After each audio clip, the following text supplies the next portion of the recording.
যাতে বন্ধু যা, কোনো রাজ আসবে তোরা শুধু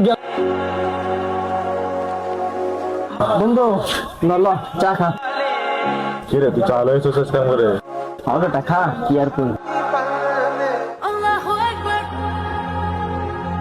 আচ্ছা বন্ধু আদান তো দিল, চল নামাজ পড়ে আসি।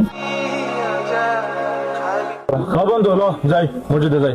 আচ্ছা নামাজ তো পড়তে যাবো, কেরাদিন আর পাবেল দেখতেছি না, দুদিন থেকে তো করে দেখা যায় না। পুরো রমজান মাস যা করলো করলো, আজকে কদরের রাত, ওরা সবাই মিলে একসাথে নামাজ কালাম পড়বো, কিন্তু ওগুলো তো দেখলাম না। আচ্ছা চল, পাবেল আর ওরা মনে হচ্ছে বসে আছে চায়ের দোকানে, যাই একটু এক সাক্ষাৎ করে আসি ওগুলো। আচ্ছা চলো। আচ্ছা দোস্ত ল দেখি ওরা বসে আছে মনে হয়, দেখে দোস্ত এ দেখ পাবেল। কি রে তোরা কি করস? কি আর করবো, দেখতে শোনা চা বিড়ি খাইতেছি।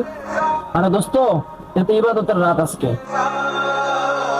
আজকে রাতে তোরা চা বিড়ি খাইতেছস, এ ঠিক ক তোরা? চল সবাই মিলে মসজিদে যাই। যাতে বন্ধু যা, কোনো রাগ আসবে তোরা শুধু জ্ঞান দেওয়া শুরু করো, এই কারণে আমি তোদের সাথে বের হই না। বন্ধু দাঁড়া। বন্ধু তোরা তো আসলে ঠিক কথাই বলছিস, কারণ আজকে একটা সবে কদরের রাত, নামাজ পড়া আসলে উচিত। চল নামাজ যাই, ওরা খারাপ কিছু বলে নাই। বন্ধু দাঁড়া। বন্ধু আমি আমার ভুল বুঝতে পারছি, চলো আমরা নামান দিয়ে যাই।